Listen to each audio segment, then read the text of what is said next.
For advertisement, call 8125893028. Our Gmail maxtvtelugu@gmail.com. Max TV ప్రేక్షకులకు నమస్కారం. నేను మీ శ్రావ్య. ప్రస్తుతం మనతో పాటు ఉన్నారు ప్రముఖ జ్యోతిష్య పండితులు కోయిదర శ్రీనివాసరాజు గారు. మరి గురుగారితో మాట్లాడి అనేక సందేహాలు ఈ రోజు వీడియోలో తెలుసుకుందాం. నమస్కారం గురుగారు. ఓం నమః శివాయ. జయ కొండదేవత శంభో శంకర మహాదేవ మహాదుర్గా వనదేవత సమ్మక్క సారలమ్మ వనదేవత.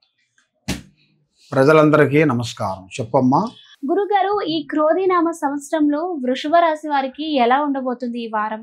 వృషభ రాశి గురించి మనం తెలుసుకోబోతున్నాం తల్లి. ఈ వారం ఫలాలు ఎలా ఉన్నాయనేది తెలుసుకుంటున్నాము. ఈ వార ఫలాలలో వాళ్ళకి ఆదాయంలో పెద్దగా ఏం కనపడతలేదు. ఖర్చు ఎక్కువగా ఉంది, 8% ఉంది. ఆదాయం 2, రాజపూజిత 7, అవమానాలు 3. కాబట్టి ఈ రాశి వాళ్ళకి అంత డెవలప్మెంట్ ఉండదు, అంత డౌన్గా ఉండదు. కాబట్టి ఈ వృషభ రాశి వాళ్ళకి 4 గ్రహాలు ఘోషిస్తున్నాయమ్మా. ఈ 4 గ్రహాలకి ఘోషిస్తున్నాయి కాబట్టి మెయిన్గా వీళ్ళు పూజించాల్సింది గోమాత. ఆ గోమాతని వీళ్ళు పూజించిన వెడల వీళ్ళకి ఎలాంటి నష్టం అనేది రాదు. ఆరోగ్యాలు, కుటుంబంలో మనశ్శాంతి, లక్ష్మీ శాంతి, అభివృద్ధి అయ్యే మార్గాలు అతి దగ్గరలోనే రాబోతున్నాయి. కాబట్టి ఈ రాశి వాళ్ళకి కొన్ని జాగ్రత్తలు తీసుకోవాలి. ఆ జాగ్రత్తలు తీసుకొని వెడల కొన్ని సమస్యలు వచ్చే మార్గాలు కనబడుతున్నాయి.